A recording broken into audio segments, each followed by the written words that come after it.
महाकाली माना मंदिरिये हो महाकाली माना मंदिरिये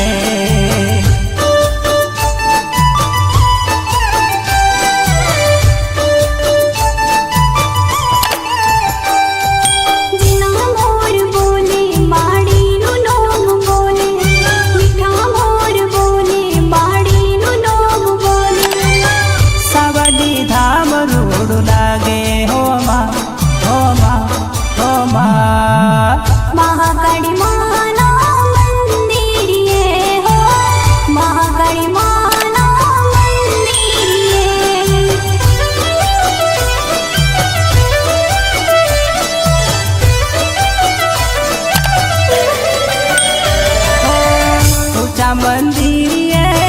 ध्वजा लहराए सावली धाम रुडू शोभतो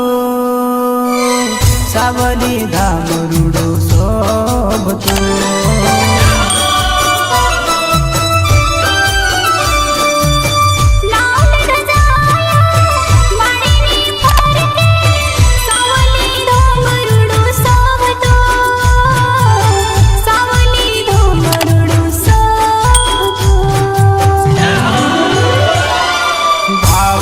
भुवाजी ने दर्शन दीधा सावली रे धोमे महाकाली प्रगटाणी सवनी आशा पूरी करे हो माँ महाकाली माना मंदिरिये हो महाकाली माना मंदिरिये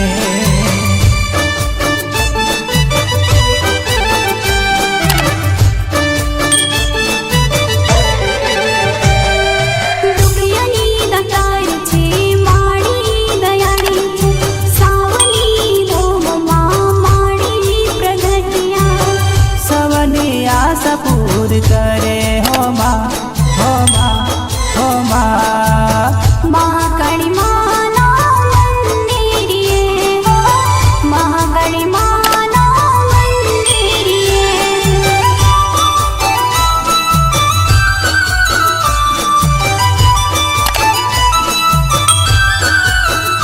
हो चैतर पूनम नो मेळो भराय से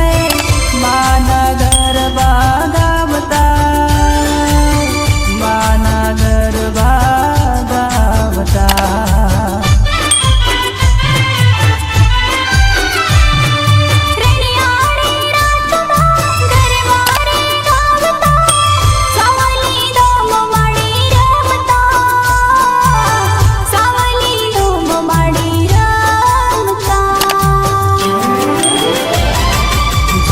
मोर बोले मातानु नाम बोले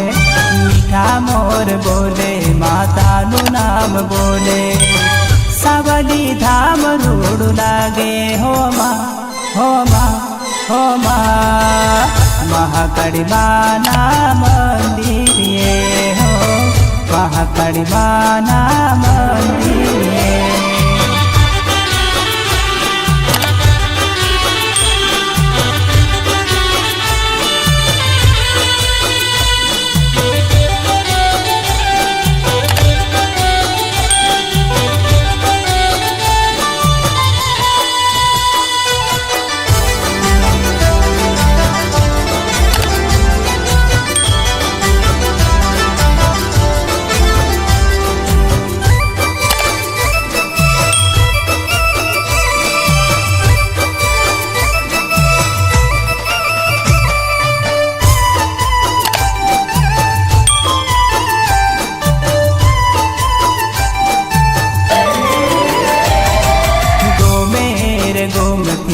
भगतोर आवता सिर पर चूंदड़ी गरबार लावता सावली धाम मायावे हो माँ महाकाली माना मंदिरिये हो महाकाली माना मंदिरिये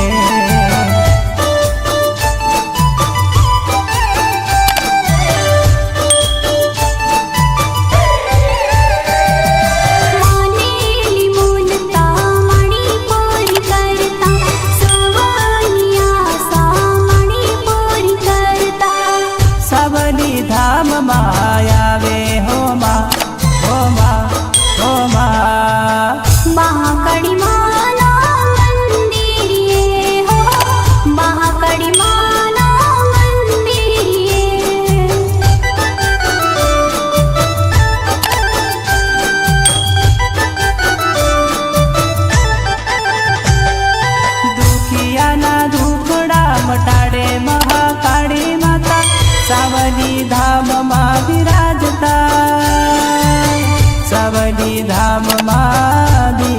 નાચતા